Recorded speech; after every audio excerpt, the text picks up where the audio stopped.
Hello बच्चों, आज हम लोग गॉस लॉ का एप्लीकेशंस देखेंगे। ओके, गॉस लॉ का 3 एप्लीकेशंस देखेंगे। तीनों एप्लीकेशंस में हम लोग इलेक्ट्रिक फील्ड इंटेंसिटी निकालना सीखेंगे। ओके, तो हम लोग स्टार्ट करते हैं। इससे पिछले वाला वीडियो में हम लोग गॉस लॉ पढ़े थे, गॉस लॉ का स्टेटमेंट देखे थे हम लोग, और गॉस लॉ को हम लोग प्रूव भी किए थे। ओके, तो आज हम लोग इसका केस नंबर ए पहले देखते हैं। हेडिंग लगा देते हैं applications of Gauss law. Applications of Gauss law, applications of Gauss law, applications of Gauss law. Gauss law का हम लोग एप्लीकेशंस देखेंगे। इसमें case number A, applications of Gauss law में पहले हम लोग केस नंबर ए देखते हैं। Case number A. Okay, Gauss law का 3 एप्लीकेशंस पढ़ेंगे। अभी जैसा आपको हम बताए हैं 3 एप्लीकेशंस पढ़ेंगे और तीनों में इलेक्ट्रिक फील्ड इंटेंसिटी निकालना सीखेंगे। ओके, तो सबसे पहला एप्लीकेशन होगा कि अगर कोई लॉन्ग मींस लंबा, अगर कोई लंबा लीनियर चार्ज है, लीनियर चार्ज वायर है, कोई लीनियर चार्ज वायर है, तो इसके कारण r डिस्टेंस पर इलेक्ट्रिक फील्ड इंटेंसिटी निकालेंगे with the help of Gauss law. Okay, तो यहां पर हम लोग हेडिंग लगाते हैं expressions of electric field intensity, expressions of electric field intensity, expressions of electric field intensity, expressions of electric field intensity at a distance r due to long, या इसी को कह सकते हैं infinite, due to long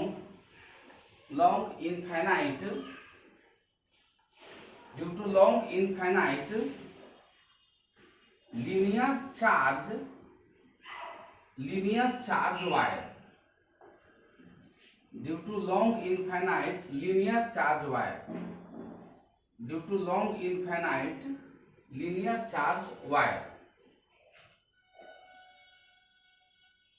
okay, यही मेरा heading रहेगा।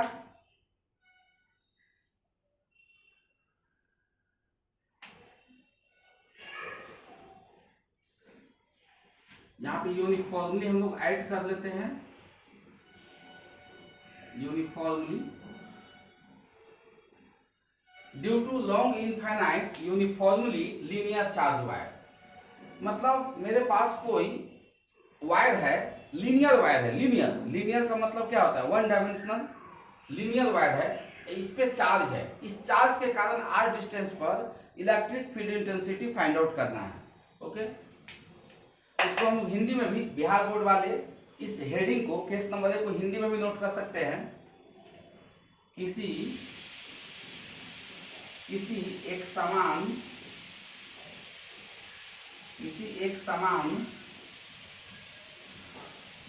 समान लंबा आवेशित, किसी एक समान लंबा आवेशित तार के कारण, लंबा आवेशित तार के कारण r दूरी पर, लंबा आवेशित तार के कारण r दूरी पर विद्युतीय क्षेत्र की तीव्रता का व्यंजक, विद्युतीय क्षेत्र की तीव्रता का व्यंजक, किसी एक समान लंबा आवेशित तार के कारण r दूरी पर विद्युतीय क्षेत्र की तीव्रता का व्यंजक। एक समान लंबा का मतलब होता है अनंत, या अनंत लंबाई का तार भी हो सकता है, अनंत लंबाई का तार भी रह सकता है। ओके, ये मेरा हेडिंग हुआ केस नंबर 1 का। काफी इंपोर्टेंट है, बिहार बोर्ड के लिए और स्पेशल है। बिहार बोर्ड में पूछता है, एनी हाउ पूछता है, इसलिए इसमें MVVI लगा लीजिए। इसका तीनों केस MVVI होगा। 3 केसेस बताएंगे गॉस लॉ के एप्लीकेशन में। यह केस नंबर ए है, बिहार बोर्ड के लिए काफी इंपॉर्टेंट है, इसको नोट कीजिए। हम लोग अब इसके बाद एक डायग्राम बनाएंगे और उसके बाद इसका एक्सप्रेशन निकालेंगे। ओके, इसको नोट कीजिए, आप लोग इसको नोट करेंगे।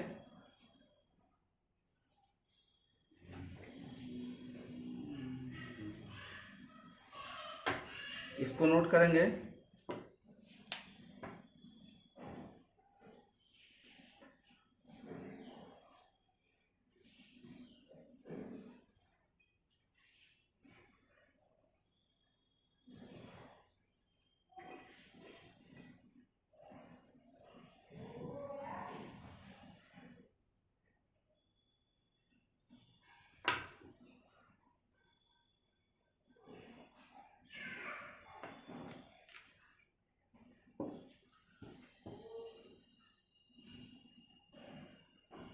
ओके, चलिए हम लोग अब क्या करेंगे, हम इसको मिटाते हैं, एक पिक्चर ड्रा करेंगे।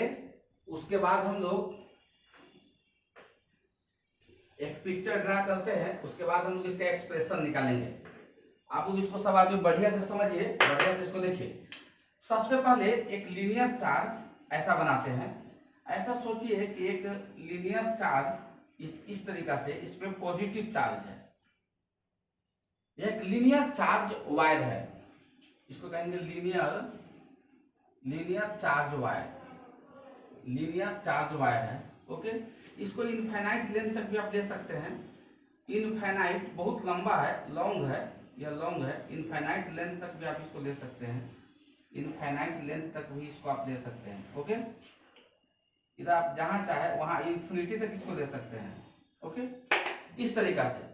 इससे r डिस्टेंस पर यहाँ पर इलेक्ट्रिक फील्ड इंटेंसिटी निकालना है। ओके, तो सबसे पहले क्या करेंगे हम लोग, गॉस लॉ क्या कहता है कि चार्ज को गॉसियन सरफेस के अंदर क्लोज करेंगे। तो सबसे पहले इस चार्ज को हम लोग एक गॉसियन सरफेस के अंदर इसको बंद करेंगे। तो यहाँ पे हम लोग किस प्रकार का गॉसियन सरफेस चूज किए हैं, सिलिंड्रिकल। यहाँ पे हम लोग सिलिंड्रिकल गॉसियन सरफेस, एक सिलिंड्रिकल गॉसियन सरफेस चूज किए हैं। सिलिंड्रिकल, ये मेरा जो गॉसियन सरफेस है यह आपका सिलिंड्रिकल है। हम एक सिलिंड्रिकल गॉसियन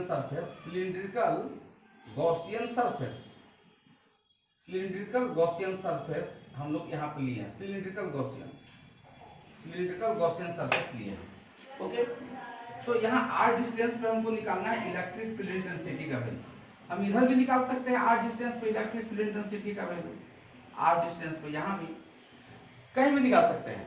तो ये जो आपका सिलिंड्रिकल गॉसियन सरफेस है, इसका रेडियस कितना है r, इसका ये सेंटर हुआ, इसका रेडियस कितना हुआ r, इसका लेंथ, इसका जो लेंथ है ये हम मानते हैं, इसका जो लेंथ है आपका इस सिलिंड्रिकल गॉसियन सरफेस का जो लेंथ है, ये आपका लेंथ कितना है l लेंथ का सिलिंड्रिकल गॉसियन सरफेस है। इसके अंदर ये चार्ज क्लोज हो चुका है। अब इसके कारण इलेक्ट्रिक फील्ड लाइन बाहर निकलेगा। जब इलेक्ट्रिक फील्ड लाइन बाहर निकलेगा तो इलेक्ट्रिक फ्लक्स होगा। ओके, तो इलेक्ट्रिक फील्ड लाइन कितना एरिया से निकलेगा, इलेक्ट्रिक फील्ड लाइन जो है यहाँ से इलेक्ट्रिक फील्ड लाइन, तो यहाँ पे हमको r डिस्टेंस पे निकालना है। तो इस डायरेक्शन में इलेक्ट्रिक फील्ड लाइन इसका पास होगा, इस डायरेक्शन में। ओके, इधर आपका इलेक्ट्रिक फील्ड लाइन इसका इधर पास होगा, इस तरीका से इलेक्ट्रिक फील्ड लाइन। तो इस सिलेंडर का एक सरफेस आपका ए है, देखिएगा ध्यान से, एक सरफेस आपका ए है, एक सरफेस आपका ए। ओके, तो इलेक्ट्रिक फील्ड लाइन जिस सरफेस से पास होगा उसी सरफेस से फ्लक्स पास होगा। तो अगर हम इस सरफेस से सिलेंडर का ए वाला सरफेस देखेंगे तो इस सरफेस पर एरिया वेक्टर परपेंडिकुलर है, इलेक्ट्रिक फील्ड लाइन ऐसे है, ऐसे, और एरिया वेक्टर तो ऐसे है आपका। तो यहाँ पे एंगल कितना डिग्री बनेगा, एंगल कितना, 90 डिग्री, एंगल कितना 90 डिग्री। इससे पास होने वाला फ्लक्स का नाम देते हैं φ1, पास होने वाला फ्लक्स का नाम क्या है, φ1। ये जो सरफेस है इसका area vector perpendicular, area vector आपका ऐसे हो गया, एरिया वेक्टर, और इलेक्ट्रिक फील्ड लाइन भी इधर है, दोनों सेम डायरेक्शन में, तो एंगल कितना डिग्री बन गया, 0 डिग्री। तो यहाँ फ्लक्स जो पास होगा उसका नाम देते हैं φ2। यहाँ पर एरिया वेक्टर, ये सरफेस एरिया वेक्टर नीचे होगा, एरिया वेक्टर ऐसे है, ये एरिया वेक्टर, एरिया वेक्टर हमेशा सरफेस पे परपेंडिकुलर होता है। और इलेक्ट्रिक फील्ड लाइन आपका ऐसे है, यहाँ एंगल कितना डिग्री बन गया 90 डिग्री। यहाँ से पास होने वाला फ्लक्स का नाम देते हैं φ3। ओके, तो टोटल कितना फ्लक्स पास हुआ, यहाँ से एरिया वेक्टर ऐसे है तो φ1, एरिया वेक्टर ऐसे है φ2, एरिया वेक्टर ऐसे है φ3। तो टोटल फ्लक्स मेरे पास, टोटल पहले स्मॉल फ्लक्स निकालते हैं। स्मॉल फ्लक्स तो कितना लिखेंगे, d∅1 plus d∅2 plus d∅3 small flux है। अब इसको आप क्लोज इंटीग्रल भी लगा सकते हैं, close surface integral d∅e electric flux, यहाँ क्लोज सरफेस इंटीग्रल d∅1। पहले हम लोग स्मॉल फ्लक्स का बात करेंगे। पहले किस फ्लक्स का बात करेंगे, स्मॉल फ्लक्स का। पहले हम लोग स्मॉल फ्लक्स का बात करेंगे। ओके, अब देखिए, अब यहाँ पर d∅1, तो d∅1 निकालेंगे small flux, small electric flux. तो मेरा डेफिनेशन क्या कहता है, फ्लक्स का क्या होता है फॉर्मूला, E डॉट A। तो हम लिख सकते हैं E cos 90 डिग्री, क्योंकि यहाँ फ्लक्स का क्या होता है, फ्लक्स का फॉर्मूला क्या होता है। अगर फ्लक्स का फॉर्मूला हम नोट करें तो फ्लक्स इक्वल टू क्या होता है, E dot DA। E dot DA होगा, E डॉट DA, डॉट को हटाएंगे तो क्या लगाएंगे, cos थीटा। तो यहाँ पे 90 डिग्री है, cos 90 प्लस, अब ए वाला फ्लक्स, ए वाला फ्लक्स इस सरफेस से पास होने वाला है 0 डिग्री। तो यहाँ पे लिखेंगे क्या, E DA cos कितना डिग्री है, 0 डिग्री। ओके, E और DA के बीच इलेक्ट्रिक फील्ड और एरिया वेक्टर, स्मॉल फ्लक्स से इसलिए DA लेते हैं। ओके, प्लस फिर हम यहाँ पे क्या लिखेंगे, E DA, यहाँ पे एंगल कितना डिग्री 90, तो φ3 में एंगल कितना आएगा 90 degree. E DA cos 90, cos 90 degree क्या होता है 0, ये भी क्या हो गया आपका 0।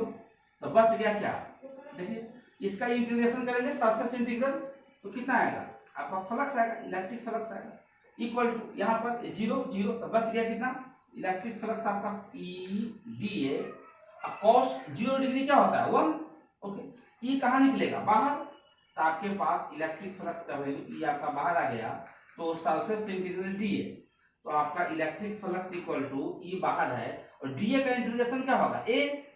हम जानते हैं कि चूंकि यहाँ एरिया जो होगा, ये जो एरिया होगा, ये जो सरफेस एरिया है, सरफेस एरिया जो होगा किसी सिलेंडर का, वो कितना होगा 2 पाई RN। सरफेस एरिया तो यही होता है ना, 2 पाई RN। इस तरीका से मेरे पास यह इलेक्ट्रिक फ्लक्स का एक फॉर्मूला आ गया, E इंटू कितना आ गया A। अब यहाँ पे हम लोग इसको नोट कीजिए, इस पिक्चर को बनाकर, पिक्चर को बढ़िया से बनाकर नोट कीजिए। आप लोग YouTube पे जब भी वीडियो देखते हैं उसको पॉज कर लीजिए, पॉज करके इसको अच्छे से देखिए, उसको रोक रोक कर स्टॉप करके उसको देखिए अच्छे से, इसको नोट कीजिए। आगे बढ़ते हैं,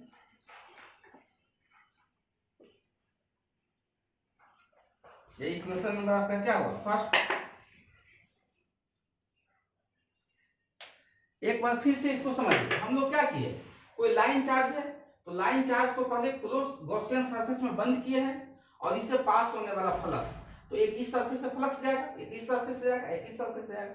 ओके, क्योंकि इस लाइन चार्ज से इलेक्ट्रिक फील्ड लाइन जो है तो इस डायरेक्शन में जा रहा है, तो इलेक्ट्रिक फील्ड लाइन इधर जा रहा है, तो इस सरफेस के कारण इलेक्ट्रिक फील्ड इधर, एरिया इधर 90 डिग्री, इस सरफेस के कारण electric field area same direction में हो गया, इस सरफेस के कारण 0 डिग्री, और इस सरफेस के कारण electric field area 90 degree angle बना लिया। लेकिन इस सरफेस से नहीं है, इस सरफेस से फ्लक्स आपका नहीं है, फ्लक्स आपका इस चार्ज के कारण इलेक्ट्रिक फील्ड तो केवल इस सरफेस से ना है, इसलिए इतना ही होगा।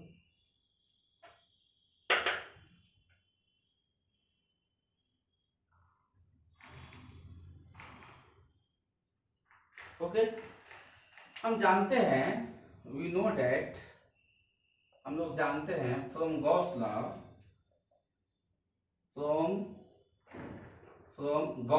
गॉस लॉ से क्या जानते हैं कि इलेक्ट्रिक फ्लक्स इक्वल टू क्या होता है, बताइए। हम लोग जानते हैं इलेक्ट्रिक फ्लक्स इक्वल टू क्या होता है, Q inside divide epsilon not, ये ना होता है। तो इसके अंदर में जो चार्ज है वो आपका Q चार्ज है, ये जो इसमें पॉजिटिव चार्ज जो है लीनियर चार्ज, और लीनियर चार्ज आपका कितना है, जो लीनियर चार्ज है, या लीनियर चार्ज आपका कितना है, ये लीनियर चार्ज जो है प्लस प्लस प्लस प्लस वो Q है, वही Q इनसाइड है। इस क्लोज गॉसियन सरफेस के अंदर में जो चार्ज है इसी को मैं Q इनसाइड कहेंगे। ये आपका चार्ज क्या है, क्यू इनसाइड, इनसाइड। ओके, ये इक्वेशन नंबर आपका क्या है, सेकेंड। अब इस दोनों इक्वेशन को from equation first and second, तो यह भी फ्लक्स है, ये भी फ्लक्स है, लेफ्ट साइड में वैल्यू बराबर है तो राइट साइड में वैल्यू क्या होगा, इक्वल होगा। तो राइट साइड में वैल्यू इक्वल कीजिए, तो from equation first and second, from equation first and second, okay. तो यहाँ पे क्या आ जाएगा, यहाँ पे राइट साइड में वैल्यू क्या था, E into A equal to कितना आ गया, क्यू इनसाइड इंटू 1 बाई क्या, इप्सिलॉन नॉट। यहाँ से निकालना किसका वैल्यू है, E का, E इक्वल टू क्या हो गया, Q inside into 1 by epsilon naught divided by a कहाँ चला गया, नीचे, ओके। नोट कीजिए इसको, फिर इसको आप आगे बढ़ा सकते हैं। यही इलेक्ट्रिक फील्ड इंटेंसिटी आपको निकालना था, यही इलेक्ट्रिक फील्ड इंटेंसिटी आपको निकालना था, ओके। तो हम जानते हैं Q बाई ए क्या होता है, याद कीजिए, पढ़ाए थे, लीनियर चार्ज के कारण सरफेस, लीनियर चार्ज डेंसिटी क्या होता है, लेम्डा, लीनियर चार्ज डेंसिटी, और लेम्डा इक्वल टू क्या होता है, charge per unit length, charge per unit length, okay. तो यहाँ क्रॉस मल्टीप्लिकेशन करेंगे तो Q इक्वल टू क्या आएगा, लेम्डा इंटू एल, ओके। तो यही आपका Q equal to lambda into L है, तो इसी Q की जगह ये वाला वैल्यू यहाँ पे हम लोग पुट करेंगे, ओके।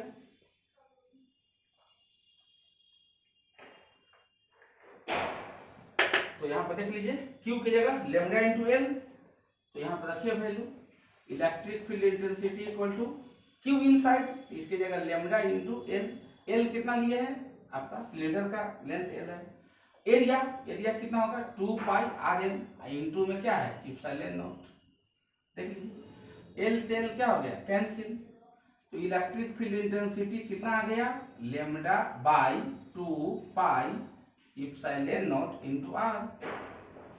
ये आपका इलेक्ट्रिक फील्ड इंटेंसिटी का वैल्यू आया गॉस का एप्लीकेशन नंबर फर्स्ट, पहला एप्लीकेशन में इलेक्ट्रिक फील्ड इंटेंसिटी का वैल्यू आया, कितना डिस्टेंस पर, r डिस्टेंस पर, किस चार्ज के कारण, किसी लीनियर चार्ज के कारण, लीनियर वायर के कारण, ओके।